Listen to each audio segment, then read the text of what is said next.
Yo tout le monde, donc aujourd'hui comme vous le voyez on se retrouve pour la mini FAQ du mois de juin, donc c'est la deuxième. Pour ceux qui n'auraient pas encore vu donc le concept de ce que j'avais commencé, j'ai déjà fait une première mini FAQ au mois de mai. Si vous voulez l'avoir, enfin si vous ne l'avez pas vu, je vous mettrai le lien de cette vidéo dans la description juste en dessous.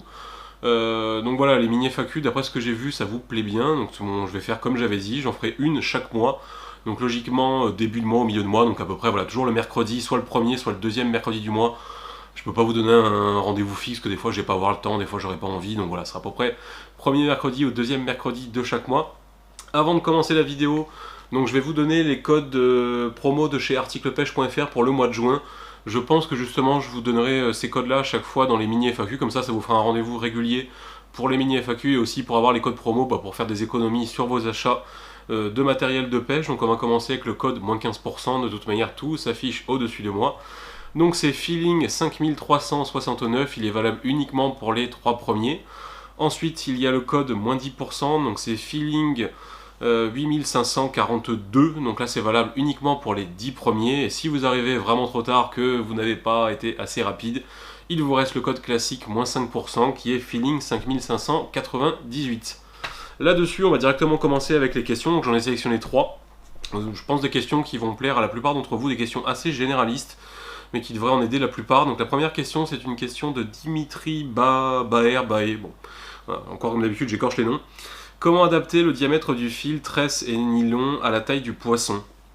Alors là, je vais vous donner, on va dire, des généralités à peu près pour vous orienter justement sur le choix de votre tresse ou de votre nylon. Je vais surtout parler de tresse, que le nylon, on s'en sert quasiment pas à part pour la truite, donc ce sera plus de la tresse.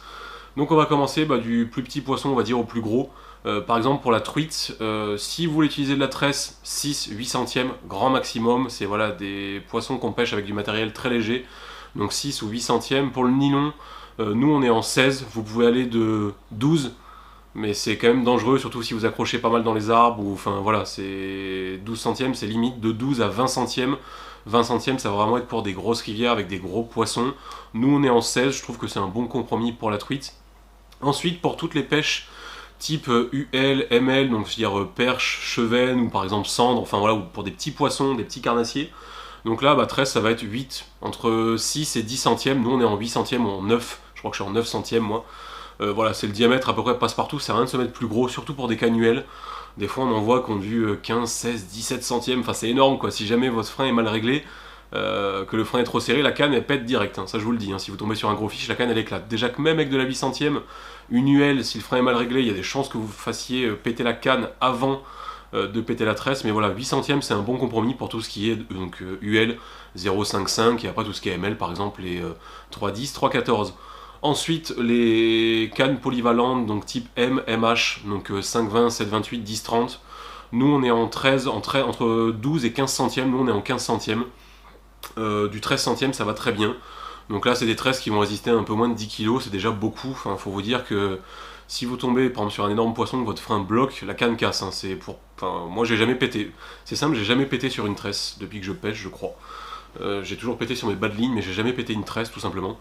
Donc voilà, c'est très costaud la tresse. Donc voilà, on va dire entre 12 et 15 centièmes, tresse c'est très bien.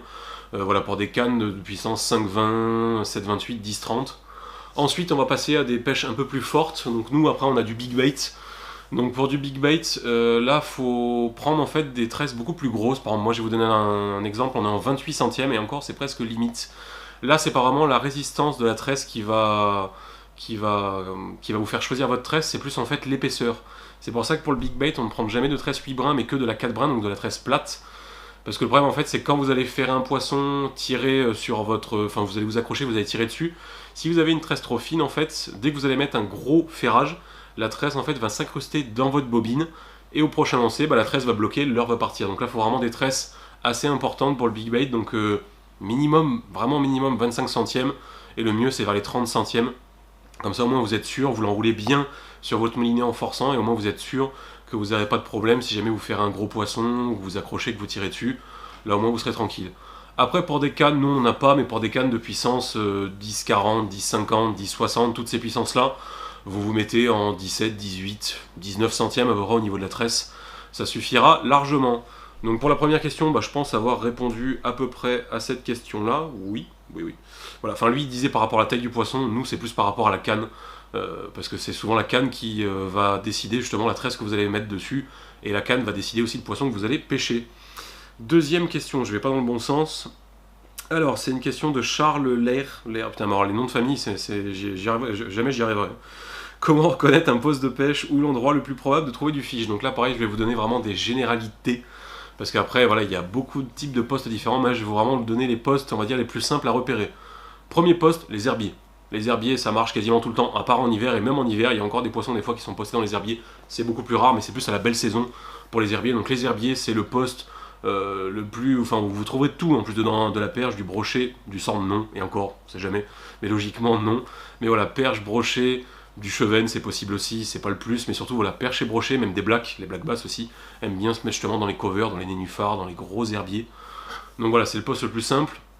Deuxième poste, ça va être en fait tout ce qui représente un obstacle au milieu d'un lac, comme une rivière, donc par exemple un pont, les piles de pont, vous allez souvent avoir des poissons.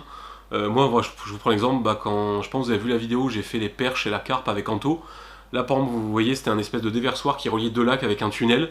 Bah voilà, toutes les perches, il n'y avait pas que des perches, il y avait des perches, il y avait des carpes, il y avait beaucoup de poissons blancs, la plupart des poissons étaient là parce qu'en fait c'était un obstacle. Voilà, quelque chose qui changeait du reste du lac et donc tous les poissons allaient se mettre là-dedans. Quand vous allez par exemple avoir des piliers en plein milieu, des piquets, juste des piquets, des têtes de roches par exemple, des fois ça va arriver, des gros rochers qui vont ressortir en plein milieu. Voilà, ça va être des postes très propices justement au fait que vous allez trouver des poissons. Là ensuite, après des postes qui vont être aussi très simples à repérer, ça va être tous les arbres morts sur les côtés. Ça c'est un poste que les brochets affectionnent particulièrement, les perches aussi. Les perches vont aller s'y mettre dès que l'eau va chauffer, donc dès que l'été va arriver, en fait les perches vont très souvent être en dessous des arbres morts, donc ça va être assez compliqué d'aller les chercher. Le plus simple c'est souvent soit du leurre souple, d'aller jeter en dessous, ou soit avec du popper ou du stick bait pour les faire monter. Les brochets adorent se mettre là-dedans aussi, hein, vraiment tous les arbres morts qui vont joncher le bord des rivières, le bord des lacs. Ça va vraiment être un très bon poste. Et après les postes qui vont être plus compliqués à repérer, ou soit il va falloir avoir un sondeur, soit il va falloir connaître le poste, ça va être tout ce qu'on appelle des cassures. Donc par exemple, vous allez avoir un fond plat, et d'un seul coup, vous allez avoir une grosse descente. Par exemple, vous allez passer de 5 à 7 mètres de fond avec une grosse cassure, justement. Bah là, ça va par exemple être des bons postes à cendre, mais même à brochet, même à perche. C'est des poissons qui vont souvent aimer se mettre là. Les hauts fonds aussi sont des bons postes, donc par exemple ce qu'on va appeler un haut fond. Le lac, je sais pas, vous allez avoir 7 mètres de fond, et d'un seul coup, vous allez avoir un endroit, souvent au milieu du lac, où vous allez avoir 2 mètres de fond, un grand plateau, donc qu'on appelle un haut fond. Là, souvent, les poissons vont s'y tenir. Les plages aussi, les plages de sable avec des descentes douces sont souvent très bonnes pour les perches. Nous, je sais qu'on fait pas mal de perches souvent dans des endroits comme ça, voilà, où vous allez vraiment avoir des plages. Nous, je sais qu'il y a des lacs où on va, où souvent vous avez des plages pour les touristes, hein, pour ceux qui viennent se baigner. Voilà, des plages avec vraiment des descentes toutes douces, avec plein de sable. Les perches vont souvent aimer s'y mettre dedans. Les barrages aussi. Je vous donne beaucoup de postes, mais au moins ça vous permet de repérer un peu tous les postes. Les barrages sont souvent des bons postes, justement dans les descentes des barrages. Le problème, c'est que la plupart du temps, vous ne pouvez pas y pêcher sur les barrages. Mais si vous pouvez, les barrages, voilà, avec tous les enrochements, sont souvent des bons postes, pareil, perche, brochet. Là-dessus, je pense que j'ai à peu près fait le tour, on va dire, des postes les plus simples à repérer.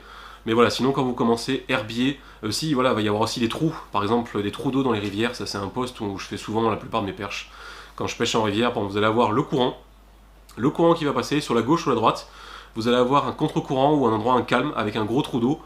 Par exemple, là, la rivière, il va y avoir, je sais pas, 30 cm, 40 cm de fond, et d'un seul coup, sur la gauche, vous allez avoir, par exemple, 1,50 m de fond, avec un endroit où il n'y aura quasiment pas de courant. Bah voilà, là, c'est un poste à perche, ou à brochet, ou à beaucoup de poissons. Voilà, en fait, dès que vous voyez quelque chose en fait, qui change du décor habituel, c'est souvent un endroit en fait, où les poissons vont se mettre. Pour cette question-là aussi, je pense que j'ai bien répondu. Voilà, je vous ai quand même fait on va dire un bon tour des postes. Je pense que ça vous permettra à peu près de reconnaître les postes quand vous allez voir une nouvelle rivière ou quand vous débutez. Et donc la troisième question, c'est de David Nourri. Bon là pour une fois, je pense que le nom de famille, je pense que j'arrive à le dire. Bonjour, donc pour la FAQ, vous arrivez sur une rivière que vous ne connaissez pas, quel est le premier leurre ou type de leurre que vous mettez à l'eau? Ça c'est une question que j'ai trouvée très intéressante. Moi personnellement, je vais très souvent commencer avec du leurre souple ou du crankbait. Explication, les deux n'ont rien à voir. Leurre souple, ça va plus souvent être pour des rivières, parce que les rivières souvent on les fond plutôt encombrées et en pêche du bord, c'est quand même, si vous accrochez au fond, c'est beaucoup plus compliqué d'aller décrocher son leurre, donc la plupart du temps en rivière je commence toujours avec du shad ou du finesse. Dès là parce que c'est un leurre qui fait pas de bruit, qui imite un poisson, donc vous n'allez pas déranger les poissons même s'ils ne veulent pas mordre à du leurre souple. Donc voilà, c'est vraiment un conseil que je vous donne quand vous commencez la plupart du temps avec du leurre souple. Au moins, si le poisson il n'a pas envie avec du leurre souple, l'avantage c'est que vous n'allez pas lui faire peur. Alors, par exemple, je sais pas, si vous commencez avec un buster, le truc voilà, qui va faire un gros splash sur l'eau, qui va faire du bruit, qui va déplacer de l'eau, si les poissons ils n'ont pas envie de mordre, si vous passez après avec un leurre souple, bon, je vous dis pas que ça mordra pas, mais bon, il y aura moins de chance. Et le crankbait, je vais plus souvent m'en servir en lac de barrage, enfin voilà, toutes les grandes étendues d'eau, parce que tout simplement c'est un leurre de prospection rapide. Le crank c'est simple, vous lancez, vous jetez, vous ramenez, vous lancez, vous jetez, vous ramenez. Donc par exemple, crankbait, les lipless aussi, ça sert très bien pour ça, lipless crankbait. C'est vraiment des leurres de prospection, ce qu'on appelle de power fishing, qui vont vous permettre de pêcher rapidement et surtout de vite trouver où sont les poissons actifs dans la couche d'eau. Par exemple, au début, vous allez tester avec un crankbait qui va à 1 mètre, après un qui va à 2 mètres, un qui va à 3 mètres, un qui va à 4 mètres, un qui va à 5 mètres. Et si vous avez une touche à 3 mètres, il y a des chances que les poissons soient à 3 mètres, si vous avez une touche à 4 mètres, et ainsi de suite. Donc voilà, c'est vraiment les deux types de leurres que je vais privilégier quand je vais commencer un poste. Après, vous pouvez faire autre chose, mais vraiment, voilà, le plus simple que je vous recommande vraiment, c'est de commencer au leurre souple. Et si vous voyez qu'au leurre souple, ça marche pas, vous allez passer sur autre chose, par exemple, je sais pas, sur voilà, un crank, sur un spinner, sur un jerk, sur un popper, sur un stickbait. Ça, popper, stickbait, c'est vraiment plus soit en été, donc si vous savez que les poissons sont en surface, ou soit quand vous voyez l'activité en surface, par exemple le matin très tôt. Là en ce moment on est au mois de juin, moi je sais que le matin très tôt quand j'arrive sur le lac, je teste quasiment tout le temps un stickbait ou un popper, parce que c'est l'heure la plus propice où les poissons sont vraiment en surface, sont en train de chasser. Donc là c'est l'heure la plus propice en ce moment pour tester un leurre de surface. Donc là-dessus je pense aussi à peu près bien avoir répondu à la question, je réfléchis quand même, voilà, si j'oublie pas des trucs. Mais voilà, pour moi vraiment leurre souple, pour les rivières ou les endroits encombrés, parce que c'est vrai que des fois un crankbait à 30€ dans une rivière que vous connaissez pas, ça fait un peu mal au cul, alors qu'en flotte tube par exemple, j'ai jamais laissé un leurre au fond, jamais, alors que je passe ma vie à racler le fond. Donc voilà, là-dessus je pense à peu près avoir répondu aux 3 questions. N'hésitez pas à reposer des questions dans les commentaires en dessous de la vidéo, normalement il me reste des questions de l'annonce mini FAQ que j'avais fait tout au début, mais si vous avez d'autres questions que je n'ai pas déjà répondu s'il vous plaît dans la première mini FAQ ou dans celle-là, n'hésitez pas à reposer des questions, pas des questions personnelles du genre j'ai envie d'acheter une canne, pour 100€, je prends quoi? Je ne répondrai pas, ou voilà, quel est le meilleur là pour le brocher, enfin, ce genre de questions-là, évitez. On a déjà plein de vidéos, et enfin voilà, les questions personnelles, ça ne sert strictement à rien. Là-dessus, voilà, j'espère que cette petite vidéo vous aura plu. Comme d'habitude, si vous avez des questions, l'espace commentaire est là pour ça. Le petit like si ça vous a plu, et on se retrouve prochainement pour d'autres petites vidéos. Tchuss tout le monde!